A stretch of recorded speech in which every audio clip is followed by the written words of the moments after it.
आज का हमारा टॉपिक है वैदिक कल्चर, है ना। वैदिक कल्चर ये हमारा है वैदिक संस्कृति, ठीक है। कौन सा है? वैदिक संस्कृति, ठीक है। याद रखिएगा वैदिक संस्कृति, है ना। ये हमारा वैदिक कल्चर है। देखिए वैदिक कल्चर की बात करें, ये पूरी तरह से ग्रामीण संस्कृति थी, है ना। ये पूरी तरह से ग्रामीण संस्कृति थी। यहाँ शहरी नाम का कोई चीज नहीं था ना। आप जानते हैं कि इसके पहले जो हम लोग पढ़े थे वो पूरा शहरी था और ये पूरा ग्रामीण है। और शहर गांव के जीवन बेटा जमीन आसमान का डिफरेंस होता है।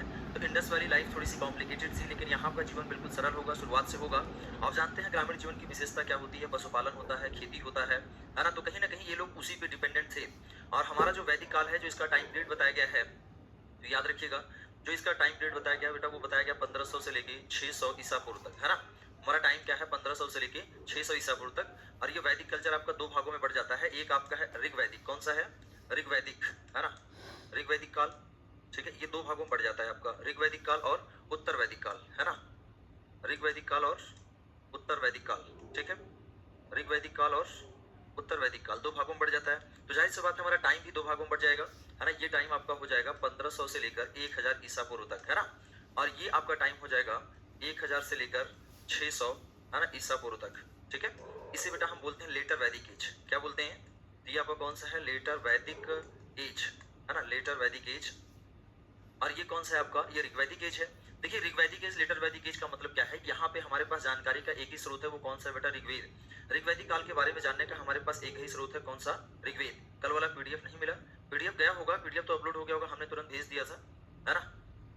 चलिए राधे राधे। यहाँ देखिएगा ऋग्वैदिक काल का बेटा टाइम क्या है? 1500 से 1000। और लेटर वैदिक का टाइम क्या है? 1000 से लेके 600। जितने भी आप लिटरेचर जानते हैं, ऋग्वेद, यजुर्वेद, सामवेद, अथर्ववेद, है ना।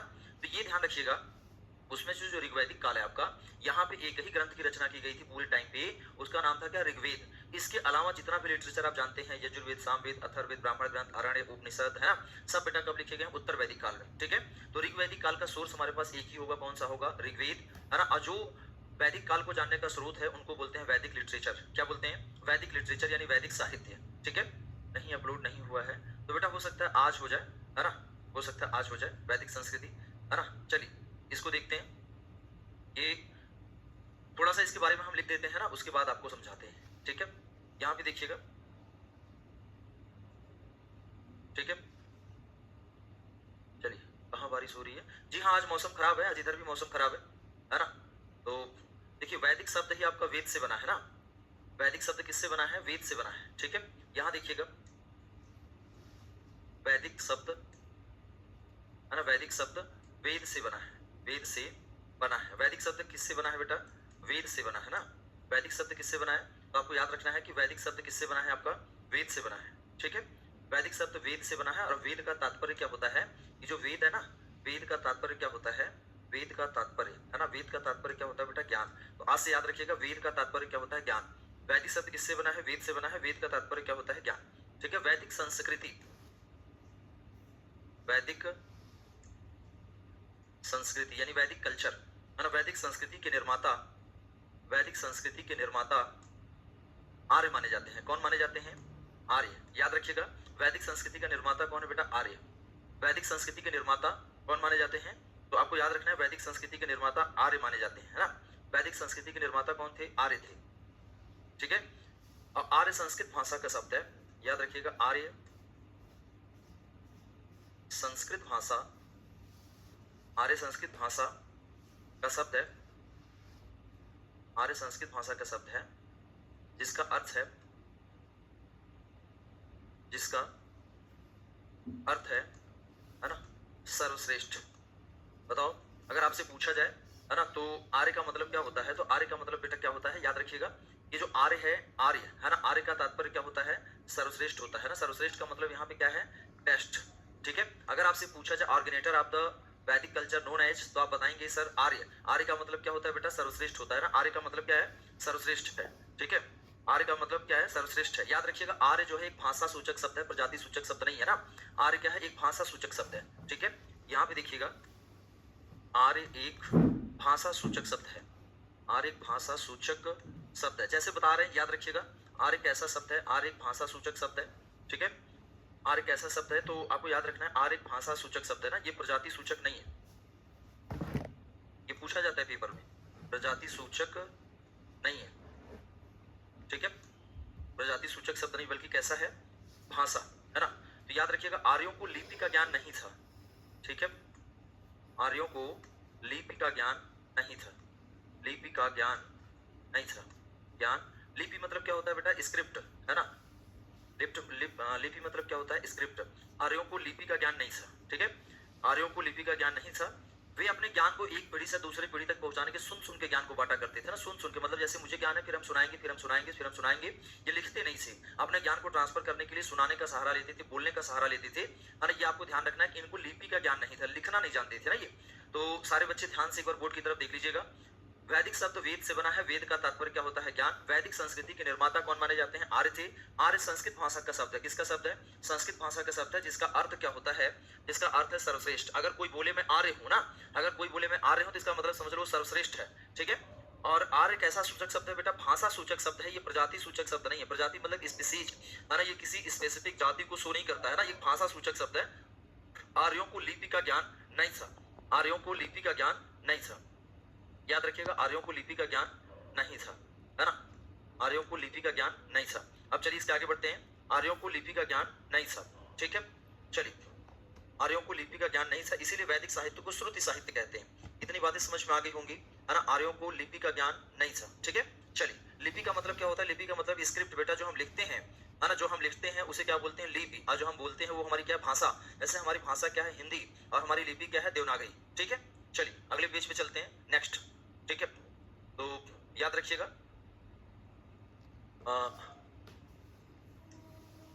इसलिए वैदिक साहित्य को श्रुति साहित्य कहा जाता है। क्या कहा जाता है, श्रुति साहित्य, है ना, श्रुति साहित्य, है ना, श्रुति साहित्य कहा जाता है, ठीक है, श्रुति साहित्य कहा जाता है, ठीक है। इसे याद कर लीजिएगा, है ना। क्या कहा जाता है, श्रुति साहित्य का मतलब ऐसा साहित्य जो सुन के ज्ञान प्राप्त किया गया हो, है ना, इसे क्या बोलते हैं बेटा, श्रुति साहित्य। श्रुति का मतलब क्या होता है, सुनना, जिसे सुन के ज्ञान प्राप्त किया गया हो उसे क्या बोलते हैं, श्रुति साहित्य, ठीक है। तो याद रखिएगा, है ना, ये जो है कैसा साहित्य है, श्रुति साहित्य कहा जाता है ना। इसका एक नाम संहिता भी है, इसका एक नाम, है ना, संहिता भी है। क्या है, संहिता भी है ना, एक नाम क्या है, संहिता। तो याद रखिएगा यहाँ पे दो तीन बातें, इसको क्या कहा जाता है, संहिता कहा जाता है, इसको क्या कहा जाता है, श्रुति साहित्य कहा जाता है ना। और वैदिक काल के निर्माता ही बेटा कौन है, आर्य। सबसे बड़ी बात यह है कि आर्य आए कहां से थे, आर्य देशी थे या विदेशी थे ना, इसको लेके विद्वानों में बड़ा मतभेद है, ठीक है। यहाँ याद रखिएगा, स्क्रीन ब्लर हो गई, स्क्रीन दिखाई नहीं दे रही है क्या, एक बार कमेंट कर दीजिएगा। सब क्लियर नहीं दिखाई दे रहा है क्या, एक बार कमेंट कर दीजिएगा बेटा, दिखाई नहीं दे रहा क्या, जो बच्चे एक बार कमेंट कर दीजिएगा। दिखाई नहीं दे रहा क्या,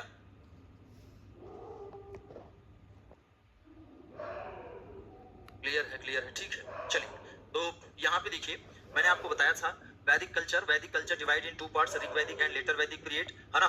तो वैदिक वर्ड किससे बना है बेटा, वेद से। वेद मींस क्या होता है, नॉलेज। वेद मींस क्या होता है, नॉलेज।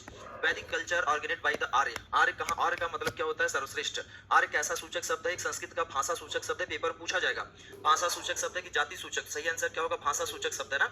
ये एक लैंग्वेज वर्ड है, ये कोई मतलब किसी जाति के लिए नहीं है ना। आर्यों को लिपि का ज्ञान नहीं था, इसीलिए अपना ज्ञान एक दूसरे को सुन के ये बताते थे, है ना, सुन को बताते थे, इसीलिए वैदिक साहित्य को श्रुति साहित्य के नाम से जाना जाता है। अब सबसे बड़ी बात आती है कि आर्य आए कहां से थे ना, आर्य थे कौन, क्लियर दिख रहा है, ठीक है। आर्य आए कहां से थे, सबसे पहले इनके बारे में बात करेंगे। आर्य आए कहां से थे ना, देखिए, आर्यों का मूल निवास स्थान, है ना, आर्यों का जो मूल निवास स्थान है, इसके बारे में विद्वानों में काफी मतभेद है ना। तो इसके बारे में देखते हैं, आर्य आए कहां से थे। देखिए, आर्यों का, है ना, आर्यों का मूल निवास स्थान, आर्यों का मूल निवास स्थान, है ना। तो ओरिजिनल रेजिडेंस ऑफ द आर्य, है ना, आर्यों का मूल निवास स्थान। तो अलग अलग विद्वानों का मत है, अलग अलग लोगों ने माना है कि आर्य कहां से आए थे, है ना। तो अलग अलग लोगों को मानना है कहां से आए थे। तो एक तरफ देखिएगा विद्वान, है ना, एक तरफ क्या लिखना है आपको, विद्वान, ठीक है। और दूसरी तरफ आपको लिखना है आर्यों का मूल निवास स्थान, है ना, आर्यों का निवास। ये आए कहां से, तो नहीं, पेपर में पूछा जाता है। तो मेरी बात याद रखिएगा, आर्य, है ना, विद्वान, किसने क्या बोला है। तो देखिए, सबसे पहले प्रोफेसर मैक्स मूलर, इनका नाम है प्रोफेसर मैक्स मूलर। क्या नाम है, मैक्स मूलर। मैक्स मुलर ने माना है कि आर्य कहां से आए थे? मध्य एशिया से आए थे। कहां से आए थे बेटा? मध्य एशिया से। आर्य कहां से आए थे? मध्य एशिया। मध्य एशिया को क्या बोलते हैं? सेंट्रल एशिया, है ना। तो याद रखिएगा आर्य कहां से आए थे? Central Asia. याद रखिएगा सबसे ज्यादा मान्य यही है। आर्य कहां से आए थे? मध्य एशिया से आए थे, सेंट्रल एशिया से। ये बात बोलने वाला कौन है? तो याद रखिएगा ये बात बोलने वाले कौन है? मैक्स मुलर, है ना। याद रखिएगा बाल गंगाधर तिलक ने क्या बोला है? बाल गंगाधर तिलक, है ना। बाल गंगाधर तिलक, बाल गंगाधर तिलक ने कहा है कि आर्य कहां से आए थे? उत्तरी ध्रुव से। कहां से आए थे? उत्तरी ध्रुव से। उत्तरी ध्रुव समझते हैं, नॉर्थ पोल से आए थे, है ना। कहां से आए थे? उत्तरी ध्रुव से आए थे, है ना। अगला जो विद्वान है देखिए अविनाश चंद्र दास, डॉक्टर अविनाश चंद्र दास। देखिए याद करा देंगे, अभी टेंशन मत लीजिए। अविनाश चंद्र दास ये कहां से आए थे? ऐसा माना जाता है सप्त सैंधव प्रदेश से। कहां से आए थे? सप्त सैंधव, है ना, सप्त सैंधव प्रदेश से। बोर्ड की तरफ ध्यान दीजिएगा, पढ़ने पे बात मत करिए। आर्य कहां से आए थे बेटा? तो याद रखिएगा मैक्स मुलर ने कहा है कि आर्य कहां से आए थे? आर्य कहां से आए थे? मध्य एशिया से आए थे। तिलक ने कहा आर्य कहां से आए? उत्तरी ध्रुव से आए। अविनाश चंद्र दास ने कहा कहां से आए? सप्त सैंधव प्रदेश। ये सब एरिया के नाम है ना। दयानंद सरस्वती, देखिए दयानंद ने क्या कहा है? दयानंद सरस्वती, ठीक है। तो दयानंद सरस्वती ने क्या बोला है? दयानंद सरस्वती, ठीक है। तो जो दयानंद सरस्वती हैं इन्होंने बेटा बेटा बोला है कहां से आए थे? तिब्बत से। कहां से आए थे? तो आपको याद रखना है तिब्बत से। कहां से आए? तिब्बत से। ये तीन चार आप याद रखिएगा। मैक्स मुलर ने माना कहां से आए थे? मध्य एशिया से। तिलक ने माना कहां से आए थे? उत्तरी ध्रुव से, है ना। इसके बाद एक दो आपको और बता देते हैं। ये याद रखिएगा मैक्स मुलर ने कहा बोला था? मध्य एशिया। तिलक ने कहा बनाया? उत्तरी ध्रुव। अविनाश चंद्र, एक बार कमेंट कर दीजिएगा, है ना। एक बार कमेंट कर दीजिएगा, आपस में बात नहीं, एक बार कमेंट कर दीजिएगा बेटा। तिलक के अनुसार आर्य कहां से आए थे? तो आपको बताना है उत्तरी ध्रुव से। मैक्स मुलर ने बताया कहां से आए थे? तो आपको बताना है मध्य एशिया से, है ना। अविनाश चंद्र दास ने बताया कहां से आए थे? सप्त सैंधव प्रदेश से। और दयानंद सरस्वती के अनुसार कहां से आए थे? तो चलिए यहाँ भी देखिएगा दयानंद सरस्वती कहां से आए थे? तो आपको याद रखना है तिब्बत से। कहां से आए थे? तिब्बत से, ठीक है। तो अलग अलग लोगों ने अलग अलग अपना नाम दिया है। एक व्यक्ति और है जिनका नाम है गंगानाथ झा, है ना। इनके बारे में देख लीजिएगा। एक व्यक्ति और है जिनका नाम है गंगानाथ झा। क्या नाम है? तो आपको याद रखना है बेटा गंगानाथ झा, गंगानाथ झा, गंगानाथ झा। इन्होंने कहा आर्य कहां से आए थे? तो याद रखिएगा ब्रह्मर्षि देश। कहां से आए थे? ब्रह्मर्षि देश, ठीक है। ये इतनी बातें याद रखिएगा। अगर आपको याद नहीं होता है तो याद रखिएगा ऊपर वाला पॉइंट याद रखिएगा, है ना। आर्य कहां से आए थे? तो याद रखिएगा ये मैक्स मुलर वाला सबसे ज्यादा मान्य है ना। मध्य एशिया वाला सबसे ज्यादा मान्य यही है ना। सबसे ज्यादा मान्य, है ना। तो मैक्सिमम लोग agree with Max Muller. Maximum लोग किसके साथ एग्री हैं? मैक्स मुलर के साथ, है ना। तो इसके बारे में याद रखिएगा यहाँ पे कि आर्यों का मूल निवास स्थान, इनका जो रेजिडेंस था, ये कहां से आए थे, है ना। ओरिजिनल, है ना, ओरिजिनल फ्रॉम, ये कहां से मूल रूप से आए थे? तो आपको याद रखना है मैक्स मुलर के अनुसार मध्य एशिया से, तिलक के अनुसार उत्तरी ध्रुव से, अविनाश चंद्र दास के अनुसार सप्त सैंधव प्रदेश से, दयानंद सरस्वती के अनुसार तिब्बत से, गंगानाथ झा के अनुसार कहां से आए? ब्रह्मर्षि देश से आए। ये कभी कभी मैच करने के लिए आता है पेपर में, इसको याद रखिएगा, है ना। तो याद रखिएगा यहां से आपको कभी कभी मैच करने के लिए आता है कहां कहां से थे। मैंने अभी जो आपको समझाया है बेटा इसको याद रखिएगा, दो पार्ट में बटा है। वैदिक शब्द वेद से बना है। वेद का तात्पर्य क्या होता है? ज्ञान। वैदिक संस्कृति के निर्माता कौन थे? आर्य। आर्य का मतलब क्या होता है? सर्वश्रेष्ठ, है ना। आर्य का मतलब क्या होता है? सर्वश्रेष्ठ या बेस्ट, ठीक है। आर्य इज अ लैंग्वेज वर्ड, एक भाषा सूचक शब्द है, नॉट स्पीसीज, है ना। आर्यों को स्क्रिप्ट का ज्ञान नहीं था, लिखना नहीं जानते थे, इसीलिए अपनी बातों को दूसरों को सुनाने के लिए सुनाते थे। जैसे आप हमको सुनाइए, हम दूसरे को सुनाए, हम दूसरे को सुनाए। इसीलिए जो वैदिक साहित्य है उनको श्रुति साहित्य के नाम से जाना जाता है। वैदिक साहित्य को क्या कहते हैं? श्रुति साहित्य। श्रुति साहित्य का मतलब होता है ऐसा साहित्य जिसका ज्ञान सुन सुनकर प्राप्त किया गया हो, उसे क्या बोलेंगे? उसे बोलेंगे श्रुति साहित्य, है ना। आपको याद रखना है आर्यों के बारे में कि आर्य जो है कहां से आए थे बेटा? मध्य एशिया से आए थे। सबसे ज्यादा मान्य यही है। कहां से आए थे? मध्य एशिया से, ठीक है। चलिए इसके बाद आपको बताते हैं वैदिक लिटरेचर, ठीक है। अब बात करते हैं वैदिक साहित्य, है ना। यहाँ याद रखिएगा हमारे पास जो सोर्स है, हमारे पास जो सोर्स है, सोर्स को क्या बोलते हैं? तो याद रखिएगा स्रोत। क्या बोलते हैं? स्रोत, है ना। जो स्रोत है वैदिक काल के बेटा इनको बोला जाता है वैदिक साहित्य। क्या बोलते हैं? वैदिक साहित्य, है ना। वैदिक साहित्य। देखिए वैदिक साहित्य में क्या क्या आता है ना। आपको ध्यान रखना है कि वैदिक लिटरेचर, वैदिक लिटरेचर, ठीक है। वैदिक लिटरेचर में देखिए आता क्या क्या है ना, ध्यान से देखिएगा। वैदिक लिटरेचर में क्या क्या आता है बेटा? वैदिक लिटरेचर में सबसे पहले नंबर पे क्या आएगा? वेद आएगा। वेद वैदिक लिटरेचर में आएंगे। दूसरे नंबर पे वैदिक लिटरेचर में आपका क्या आता है? तो याद रखिएगा ब्राह्मण लिटरेचर। क्या आते हैं? ब्राह्मण ग्रंथ या ब्राह्मण लिटरेचर, है ना। ये क्या है? सब किताबों के नाम है, ये सब क्या है? लिटरेचर है। उसके बाद बेटा क्या आएगा? अरण्य आएगा। क्या आएगा आपका? तो याद रखना अरण्य। अरण्य के बाद आपका क्या आता है? उपनिषद। क्या आता है? उपनिषद, है ना। इतनी बातें आपको समझ में आ रही हैं, है ना। वैदिक साहित्य में बेटा कितनी चीजें आती हैं? तो आपको याद रखना है क्या आता है हमारे पास? ना, उपनिषद आता है ना, क्या आता है, उपनिषद। और हमारे पास क्या आता है, अरण्य, है ना, क्या आता है, अरण्य। अरण्य के बाद हमारे पास क्या आता है, ब्राह्मण लिटरेचर, है ना, क्या आता है, ब्राह्मण लिटरेचर, ठीक है। और उसके बाद यहाँ पे हमारे पास क्या आता है, वेद। एकदम याद कर लीजिएगा, आपसे पूछेगा वैदिक साहित्य में क्या नहीं आता है, तो बेटा वैदिक साहित्य में पुराण नहीं है, स्मृतियां नहीं है। वैदिक, एक बार कमेंट कर दीजिएगा, वैदिक साहित्य में कितनी चीजें शामिल है बेटा, 4। चैट पे ध्यान मत दीजिए, पढ़ने पे ध्यान दीजिए। वैदिक साहित्य में कितनी चीजें शामिल होती हैं, 4, है ना। पहला आपका पहला नंबर पे क्या आता है, ये क्रम है ना। सबसे पहले क्या लिखा गया, वेद। वेद के सप्लीमेंट्री के रूप में क्या लिखेगा, ब्राह्मण लिटरेचर, है ना। ब्राह्मण लिटरेचर के बाद क्या है, अरण्य। अरण्य के बाद लास्ट में क्या आता है, उपनिषद। याद रखिएगा, very very important question, paper बार बार आता है, आपसे पूछेगा वैदिक लिटरेचर में क्या आता है क्या नहीं आता है। तो वैदिक लिटरेचर में क्या आपके पास वेद है, ब्राह्मण लिटरेचर है, अरण्य है, उपनिषद है। इसमें कोई पांचवी चीज नहीं आएगी ना। और सबकी लैंग्वेज बेटा एक तरफ से संस्कृत है, तो वो नहीं बताएंगे, अभी मैं बता दे रहा हूँ ना। सबकी भाषा, वेद भी संस्कृत में है, ब्राह्मण भी संस्कृत में है, अरण्य भी संस्कृत में है, उपनिषद भी संस्कृत में। ये सब किस भाषा में आपको याद रखना है, संस्कृत में, है ना। लिखने का तरीका दो हो सकता है, या तो प्रोज या तो पोएट्री, या तो गद्य में लिखा जाएगा या तो पद्य में लिखा जाएगा। लेकिन ध्यान रहे, भाषा सबकी कौन सी होगी, संस्कृत। गद्य पद्य तो समझते होंगे बेटा, जब स्टोरी के रूप में लिखा जाए तो उसे क्या बोलते हैं, गद्य, प्रोज।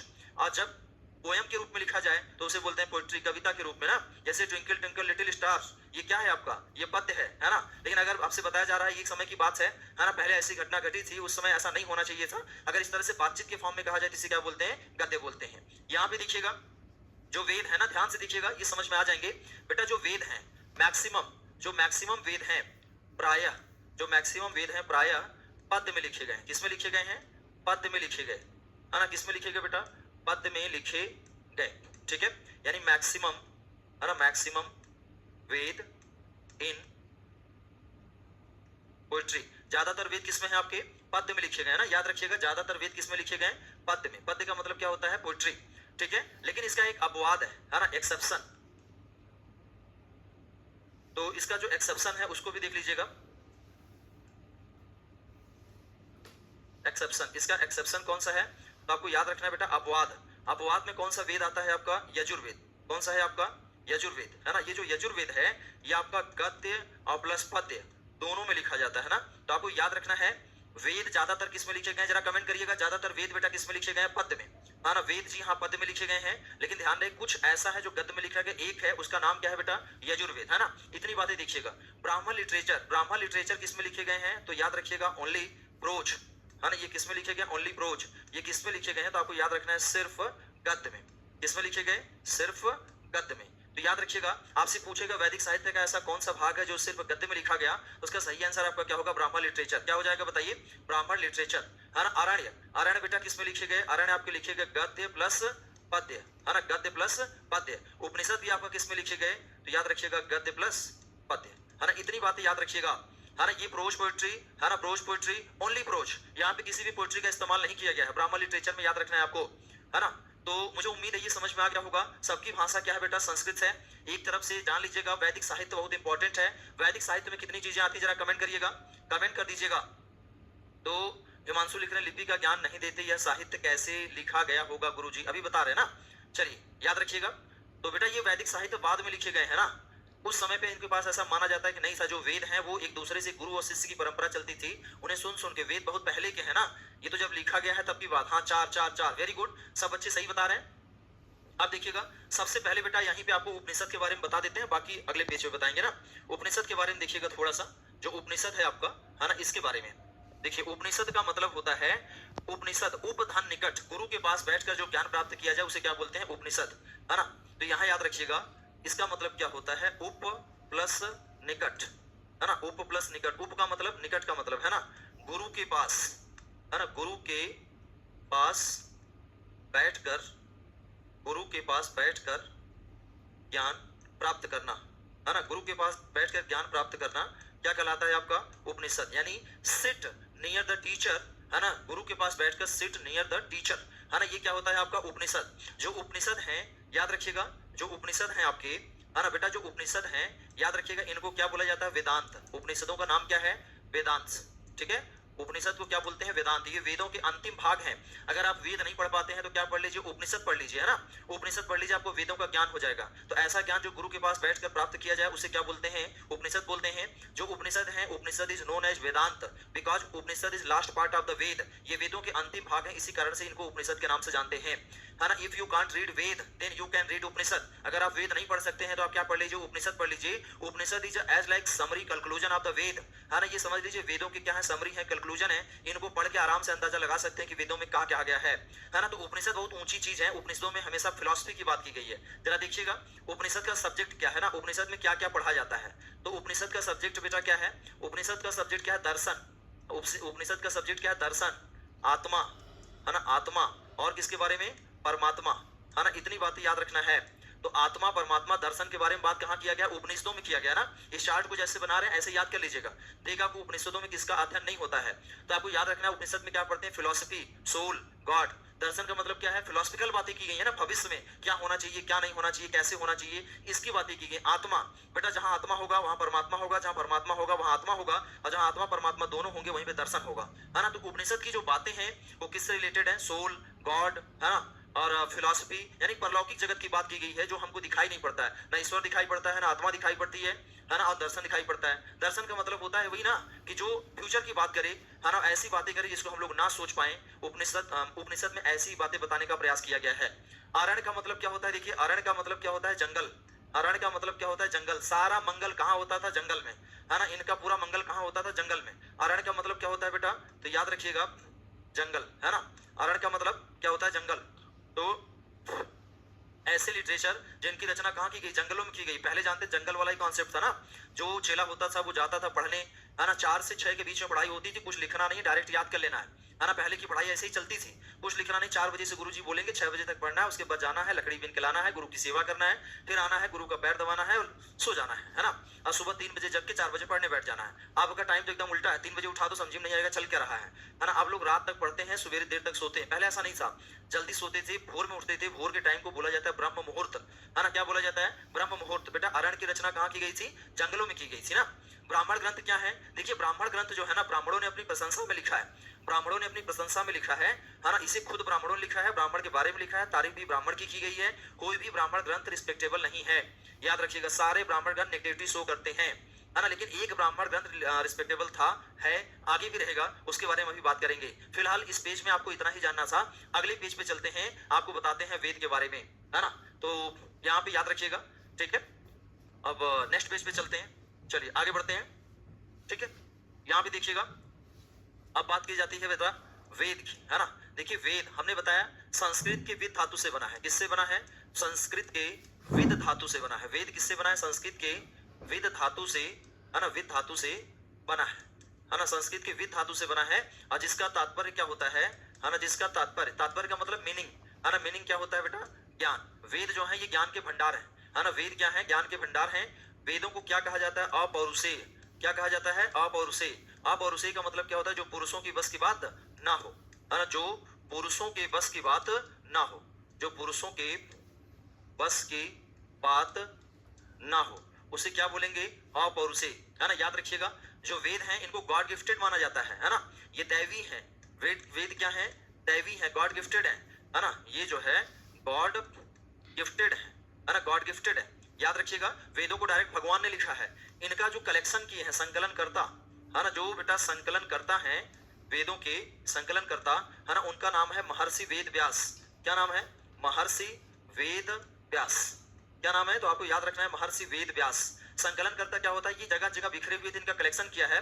बाकी वेद को भगवान गणेश ने लिखा है, दैवी है। इतने बड़े है ना, पुरुषों की बस की बात नहीं थी, मानव की बस की बात नहीं थी। इसीलिए वेदों के ऊपर कोई संदेह नहीं किया जाता है, क्योंकि बेटा जब गॉड गिफ्टेड है तो फिर संदेह किस बात का, डाउट किस बात का, है ना। तो आपको याद रखना है संकलन करता कौन थे? महर्षि वेद व्यास। यहाँ पे देखिएगा, संस्कृत के विद धातु से बना है, जिसका मीनिंग क्या होता है? जिसका मीनिंग क्या होता है? ज्ञान। यानी ज्ञान का मतलब नॉलेज, है ना। किसकी बात की गई? ज्ञान के भंडार है। अपौरुषेय का मतलब आउट ऑफ ह्यूमन बिहेवियर, जो पुरुषों की बस की बात ना हो। वेद क्या है? गॉड गिफ्टेड है ना। और ये कलेक्टेड बाय, इसे कलेक्ट करने वाले कौन है? उनका नाम है महर्षि वेद व्यास। कौन किया बेटा? महर्षि वेद व्यास। और टोटल जो नंबर ऑफ वेद बताए गए हैं, जो वेद बताए गए हैं, कुल वेदों की संख्या कितनी है बेटा? 4, है ना। वेदों की संख्या कितनी है आप जानते हैं? वेदों की संख्या कितनी है? 4, है ना। इनके बारे में देखिएगा, वेदों की संख्या कितनी है, तो आपको याद रखना है कि सर वेदों की संख्या कितनी है? 4, ठीक है। आप देखिएगा हमारे पास जो वेद है, सबसे पहला वेद हमारे पास कौन सा है? ऋग्वेद। कौन सा है? ऋग्वेद। ऋग्वेद के बाद कौन सा है? यजुर्वेद। आज पूरा हिंदू धर्म का ताना बाना देखिए इसी समय बुना गया है, आज आप जान जाएंगे। यजुर्वेद। यजुर्वेद के बाद कौन सा वेद है? सामवेद, है ना। यजुर्वेद के बाद बेटा कौन सा वेद है? तो आपको याद रखना है सामवेद, है ना। सामवेद के बाद अगला कौन सा है? तो याद रखिएगा अथर्ववेद। कौन सा है? अथर्ववेद, ठीक है। अथर्ववेद। बताओ आपके पास नंबर ऑफ वेद कितने हैं? तो आपको बताना है सर नंबर ऑफ वेद कितने हैं? 4। जो यजुर्वेद है ना, इसके 2 भाग हैं, इसके 2 भाग हैं। एक का नाम है कृष्ण यजुर्वेद, है ना, और एक का नाम है शुक्ल यजुर्वेद। कौन सा? कृष्ण यजुर्वेद और शुक्ल यजुर्वेद, ठीक है। तो याद रखिएगा आपके पास टोटल वेद कितने हैं बेटा? तो याद रखिएगा ऋग्वेद है, यजुर्वेद है, सामवेद है, अथर्ववेद है। ये ऊपर के जो 3 वेद हैं इनको मिला के बोला जाता है वेद त्रयी। क्या बोला जाता है? वेद त्रयी। इनको मिला के क्या बोला जाता है? वेद त्रयी। क्या बोलते हैं? वेद त्रयी, ठीक है। तो मुझे उम्मीद है कि समझ में आ गया होगा, है ना। इसको कायदे से आप देख लीजिएगा कि Veda is a word of the Sanskrit. Vid means क्या होता है? Knowledge. Veda is god gifted, है ना, means out of human behaviour, collected by Maharshi Ved व्यास। आप नाम सुने होंगे, महर्षि कृष्ण द्वैपायन वेद व्यास, ठीक है। चलिए यहाँ पे देखिएगा, अभी आएगा, है ना, सब आएगा, आप थोड़ा सा सब रखिए, है ना। वेदों की संख्या बेटा कितनी है? 4, है ना। पहला वेद कौन सा? देखिए ऋग्वेद। दूसरा वेद कौन सा? यजुर्वेद। यजुर्वेद के कितने भाग हैं? 2, कृष्ण यजुर्वेद और शुक्ल यजुर्वेद। तीसरा वेद कौन सा है? सामवेद। चौथा वेद कौन सा है? अथर्ववेद, है ना। और इन ऊपर के 3 वेदों को मिला के क्या कहते हैं? वेद त्रयी। तो आपसे पूछेगा वेद त्रयी में क्या शामिल नहीं है? तो याद रखिएगा वेद त्रयी में क्या शामिल नहीं है? वेद त्रयी में बेटा अथर्ववेद शामिल नहीं है ना, अथर्ववेद शामिल नहीं है, ठीक है।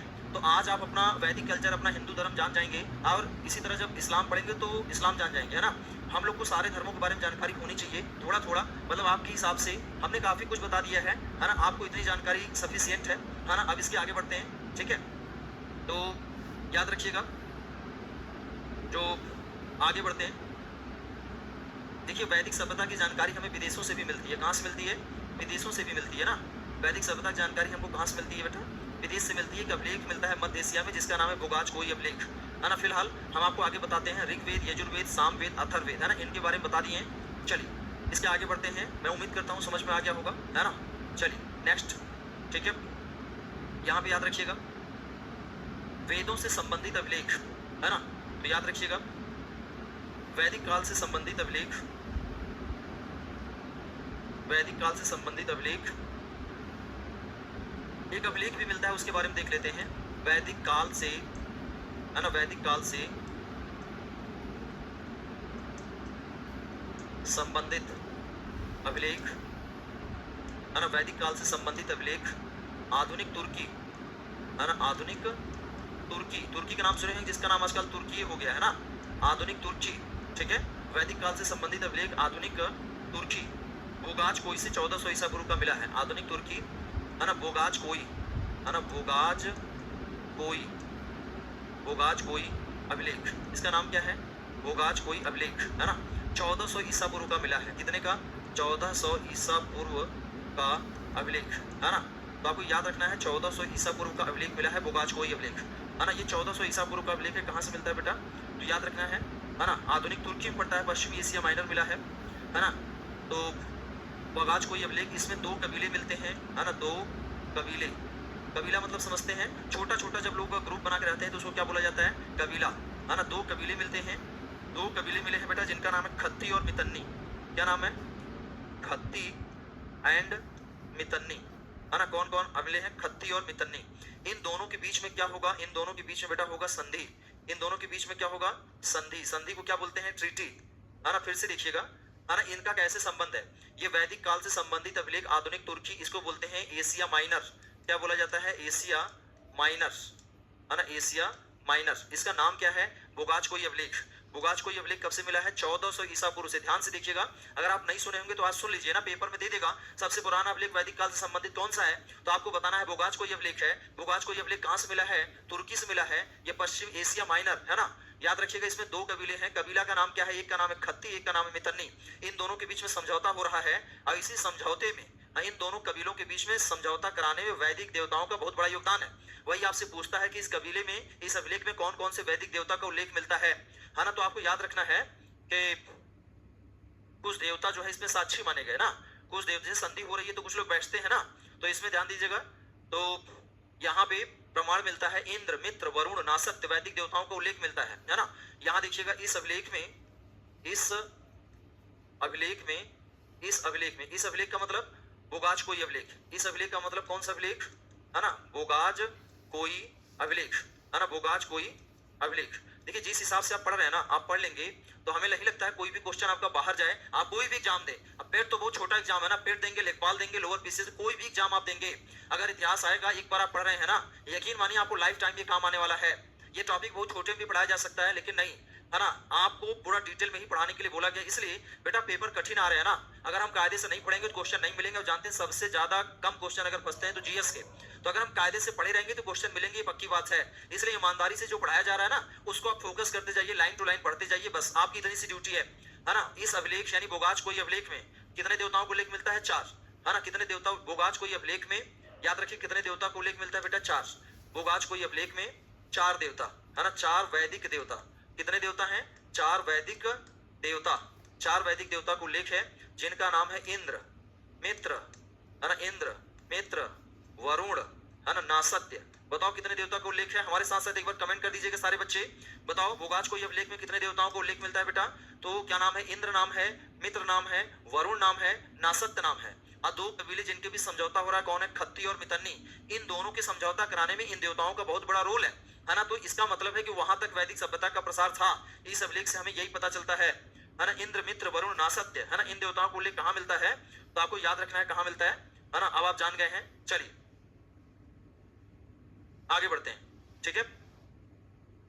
चलिए आगे बढ़ते हैं। इंद्र, मित्र, वरुण, नासत्य, है ना, इनके बारे में याद रखिएगा। यहाँ पे मैंने आपको बता दिया था वेद के बारे में, यहाँ पे आपको बता दिया अभिलेख के बारे में, कहाँ से सोर्स मिलता है। देखिए अभी ये पहला शुरुआत है ना, तो हमें सबसे पहले सोर्स के बारे में ही जानना रहता है ना, कि कहाँ से अभिलेख पूछा जाए तो बेटा बोगाज कोई अभिलेख। वैदिक साहित्य पूछा जाए तो 4 वैदिक साहित्य हैं, 5 सबकी संस्कृत होगी।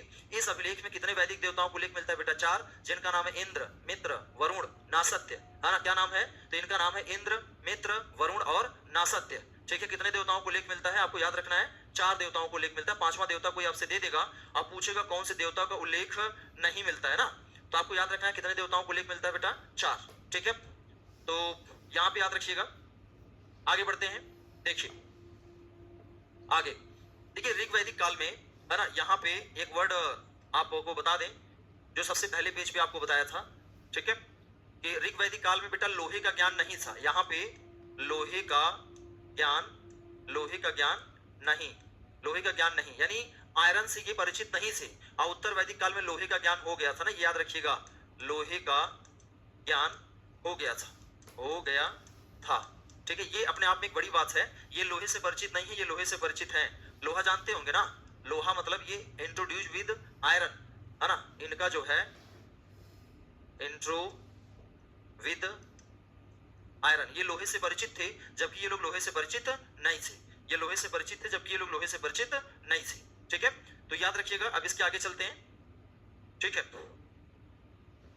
चलिए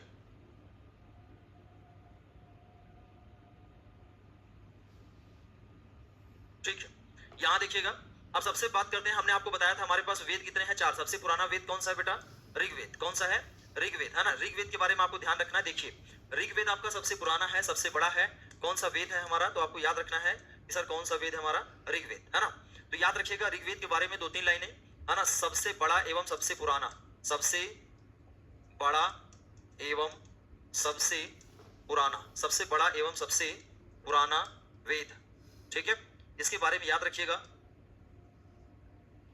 लार्जेस्ट एंड ओल्डेस्ट वेद। तो सबसे बड़ा पुराना वेद बेटा कौन सा है? ऋग्वेद, है ना। ऋग्वेद में याद रखिएगा टोटल जो इसमें मंत्र हैं वो है 10,580 मंत्र। कितने हैं? 10,580 मंत्र।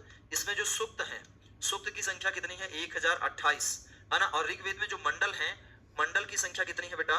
10। तो इतनी बातें आपको याद रखना है। ऋग्वेद में मंत्र कितने हैं? 10,580, सूक्त कितने? 1028, और सबसे बड़ा यही है भी, है ना, सबसे बड़ा यही है भी। आपको ये भी याद रखना है, इससे बड़ा कोई वेद नहीं, इससे पुराना भी कोई वेद नहीं है, ठीक है। तो इसमें से याद रखिएगा, है ना, मंत्र कितने हैं? 10,580, सूक्त कितने? 1028, मंडल कितने हैं? 10, है ना। अलग अलग मंडल के बारे में हमें देखना है। यहाँ पे देखिएगा, है ना, ऋग्वेद के 3 पाठ मिलते हैं, है ना। ऋग्वेद के 3 पार्ट मिलते हैं, मतलब इसको 3 भाग में पढ़ा जाता है ना। ऋग्वेद में कितने पार्ट मिलते हैं? 3, है ना, जिनका नाम है साकल। क्या नाम है? साकल। दूसरा क्या नाम है? वास्कल, है ना, साकल, वास्कल। और तीसरा क्या नाम है? तो याद रखिएगा बालखिल्य। क्या नाम बेटा? बालखिल्य। तो आपसे दे देगा साकल, वास्कल, बास्किल, बालखिल्य, ये सब किसके पार्ट हैं? तो आपको बताना है कि सर ये किसके पार्ट हैं। याद रखिए किसके पार्ट है? ये ऋग्वेद के, है ना। याद रखिएगा कितने मंत्र बेटा? 10,580, सूक्त कितने? 1028, मंडल कितने हैं? 10। सबसे पुराना वेद, सबसे बड़ा वेद कौन सा है आपका? ऋग्वेद है। सबसे पुराना और सबसे बड़ा वेद कौन सा है आपका? ऋग्वेद है। इससे पुराना कोई नहीं है ना। चलिए इसके बाद आगे आगे आपको बताते हैं, है ना। यहाँ पे आप देखिएगा, यहाँ पे देखिएगा, है ना, इसके आगे यहाँ पे देखिएगा, सबसे पहले मंत्र की बात की थी 10,580, सूक्त 1028, मंडल कितने हैं? 10। देखिएगा सेकेंड मंडल से, है ना, सेकेंड मंडल से 7th मंडल तक को, 7th मंडल तक को, है ना, प्राचीन मंडल क्या बोला जाता है? प्राचीन मंडल या वंश मंडल, या वंश मंडल, है ना, या ऋषि मंडल के नाम से जानते हैं। कौन सा मंडल बेटा? ऋषि मंडल, है ना, ऋषि मंडल कहा जाता है। सारे बच्चे ध्यान सुनिएगा, अगर आपसे पूछा जाए कि कितने मंडल है टोटल? 10। उसमें सबसे पुराना कौन सा है? 2 से लेके 7। सबसे नया मंडल कौन सा है? पहला और 10वां। ये सबसे नया मंडल का मतलब यहाँ पे क्या? भाग, यानी ऋग्वेद कितने भाग में बांटा गया बेटा? 10। तो दूसरा और 7वां मंडल सबसे पुराना है, यानी 2, 3, 4, 5, 6, 7, ये सबसे पुराने हैं। और जो सबसे पुराने हैं इनको देखिए नाम क्या दिया गया है? जो सबसे पुराने हैं इनको प्राचीन मंडल कहा जाता है, वंश मंडल कहा जाता है, ऋषि मंडल के नाम से जाना जाता है ना। और अलग अलग मंडल के रचयिता अलग अलग ऋषि हैं, है ना। अलग अलग मंडल को, अलग अलग मंडल का मतलब क्या? भाग। तो अलग अलग भाग को अलग अलग लोगों ने कंपोज किया है, किसी एक व्यक्ति ने नहीं किया है ना। तो आपको ये बात ध्यान रखना है। तो याद रखिएगा भारत की सबसे पुरानी भाषा कौन सी बेटा? संस्कृत है, ठीक है। यहां देखिएगा इसके आगे ये सेकंड मंडल से 7th मंडल तक को, सेकंड मंडल से 7th मंडल तक को क्या कहते हैं? प्राचीन मंडल, वंश मंडल, ऋषि मंडल। ऋग्वेद के कितने पार्ट बताए गए बेटा? साकल, वास्कल, बालखिल्य, ठीक है। याद रखिएगा सबसे बड़ा एवं सबसे पुराना वेद कौन सा है आपका? ऋग्वेद। लार्जेस्ट है, ओल्डेस्ट है, ठीक है। मंत्र कितने हैं? 10,580, सूक्त कितने हैं? 1028। सूक्त क्या होते हैं? ऐसे मंत्र जिनकी व्याख्या अच्छी तरीके से की गई है, उनकी संख्या कितनी? 1028। और मंडल कितने हैं बेटा? 10। उसमें से यहाँ लिखा है दूसरे मंडल से लेकर 7वें मंडल तक को प्राचीन मंडल, वंश मंडल, ऋषि मंडल के नाम से जानते हैं। जरा कमेंट कर दीजिएगा, है ना। ऋग्वेद का सबसे पुराना मंडल कहाँ से कहाँ तक है? जितने बच्चे देख रहे हैं जरा देखिएगा, ऋग्वेद का सबसे पुराना मंडल कहाँ से कहाँ तक है? चलिए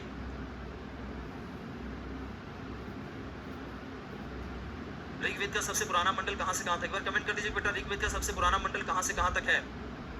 ऋग्वेद का सबसे पुराना मंडल कहां से कहां तक है?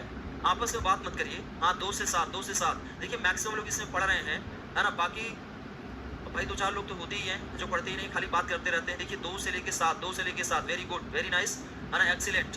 जिस हिसाब से पढ़ा रहे हैं ना, इस हिसाब से इसको आप नोट्स बना लीजिएगा। आपको ये पीडीएफ दे दी जाती है, आप पूरा पढ़ लेंगे 2-3 दिन, 4 दिन, उसके बाद आप क्वेश्चन सॉल्व करेंगे, आपको लग जाएगा कि पूरा हमारा टॉपिक तैयार हो गया, ठीक है। चलिए, है ना, इसके आगे आपको थोड़ा सा इसमें बता देते हैं कि बेटा जो हमारा मंडल है ना, तो अगले पेज पे आप लिख लीजिएगा ऐसे, तो यहाँ पे लिख लीजिएगा मंडल ऑफ ऋग्वेद, है ना, ऋग्वेद के मंडल। और यहाँ पे लिख लीजिएगा ऋषि, है ना, कौन से मंडल को किस ऋषि ने लिखा है ना। तो बेटा याद रखिएगा कौन से ऋषि ने लिखा है ना। तो आपको याद रखना है सबसे पहला कौन सा मंडल आएगा? प्रथम, है ना, प्रथम, तृतीय, है ना, तृतीय, उसके बाद चतुर्थ, ठीक है, उसके बाद पंचम। सबसे पहले इतना ही देखते हैं, है ना। ये कौन सा मंडल है आपका? तो याद रखिएगा फर्स्ट, है ना। ये कौन सा है आपका? सेकंड। ये कौन सा है? तो याद रखिएगा थर्ड। ये कौन सा है? फोर्थ। और ये कौन सा है ना, फिफ्थ। तो इनके बारे में आप देख लीजिए कौन कौन से ऋषि हैं, है ना। पहला मंडल कौन लिखे हैं? मधुछंदा। ऋषि का नाम क्या है बेटा? मधुछंदा, है ना, याद रखिएगा मधुछंदा। दूसरा मंडल कौन लिखे हैं? गृधसमद। कौन लिखे हैं? गृधसमद। ये लिखा है मंडल ऑफ ऋग्वेद और ऋषि, गृधसमद। तीसरा मंडल कौन लिखे हैं बेटा? विश्वामित्र। कौन लिखे हैं? विश्वामित्र। याद रखिएगा ऋग्वेद के तीसरे मंडल में गायत्री मंत्र का उल्लेख है ना। कौन सा मंत्र है बेटा? गायत्री मंत्र का उल्लेख, है ना। कौन से मंत्र का उल्लेख है जरा बता दीजिए, है ना। गायत्री मंत्र का उल्लेख, है ना, गायत्री मंत्र का उल्लेख, है ना। तो याद रखिए Gayatri mantra appear in third mandala of the Rigveda. Gayatri mantra appear in third mandala of the Rigveda. Rigveda के तीसरे मंडल में गायत्री मंत्र दिखाई पड़ता है। अच्छा, सारे बच्चे कमेंट कर दीजिए बेटा गायत्री मंत्र के माध्यम से किसकी पूजा होती है? जरा बताइए गायत्री मंत्र किसको समर्पित है? गायत्री मंत्र के माध्यम से किस देवता की पूजा की जाती है? जरा बता दीजिए। गायत्री मंत्र के माध्यम से किसकी पूजा होती है? गायत्री मंत्र के रचयिता कौन है? तो विश्वामित्र है। गायत्री मंत्र का उल्लेख किसमें बेटा? तीसरे मंडल में है। ये सब कौन से वेद के हैं? ऋग्वेद के, है ना। तो पहला मंडल कौन लिखे? मधुछंदा, दूसरा मंडल गृहसमत, तीसरा मंडल विश्वामित्र। तीनों याद कर लीजिए ना, मैं याद करा रहा हूँ ना, याद रखिएगा। तीनों मंडल को याद कैसे करना है? मधु गिरावे विश्वामित्र, देखिए मधु गिरावे विश्वामित्र, तीनों याद हो गया ना। मधुछंदा, गृहसमत, विश्वामित्र, है ना, ऐसे याद कर लीजिएगा। सन सन, अरे वाह, है ना, सभी लोगों का एक तरफ सही भाई। जी हाँ, गायत्री मंत्र सूर्य देवता को समर्पित है। किस देवता को समर्पित है? सब सूरज बना के भेज रहे हैं, है ना, बहुत बढ़िया, है ना। किसको समर्पित है? सूर्य देव को समर्पित है, ठीक है। तो चलिए, आज हमने आपको पहली क्लास पढ़ाई है ना, वैदिक काल की। इसके आगे के जो मंडल बचे हैं बेटा, है ना, ये हम कल कंटिन्यू करेंगे। आज हमने आपको यहाँ से बताया था, है ना, ये आपका पहला पेज था। पहले पेज में हमने वैदिक काल का टाइम वगैरह आपको डिसाइड किया था। आर्य के बारे में बताया था, निर्माता कौन है ना। इसके बाद हमने आपको आर्यों का मूल निवास स्थान, आर्य कहाँ से आए थे, कैसे थे, है ना, इनके बारे में डिस्कस किया था, है ना। उसके बाद स्रोत के बारे में बताया, वेद, ब्राह्मण लिटरेचर, अरण्य और उपनिषद, है ना, ये क्या है। फिर वेद के बारे में बताया था। वेद के बारे के बाद हम सबसे पहले किसके बारे में पढ़ा? ऋग्वेद के बारे में। सबसे ज्यादा इसी के बारे में पढ़ना है ना, उसके बाद चार्ट बना के बता देंगे, ठीक है। तो आपको याद रखिएगा, है ना। फिर इसके बाद मैंने आपको बताया था कि अभिलेख कौन सा है वैदिक काल से संबंधित। तो अभिलेख का नाम क्या है? बुगाज कोई कहाँ से मिला है आपका? तुर्की से मिला है। ये ऋग्वेद के बारे में आपको बता रहे थे। ये ऋग्वेद के जो मंडल है उनके बारे में ना। आज की क्लास कंप्लीट होती है ना। इसके आगे कल करेंगे, एक बार कमेंट कर दीजिएगा। तो अभिषेक राठौर सर, आपकी क्लास मस्त है, बहुत बढ़िया, थैंक यू भाई, थैंक यू, है ना। सभी लोग एक बार लास्ट में बता दीजिए कि क्लास कैसी लगी, है ना।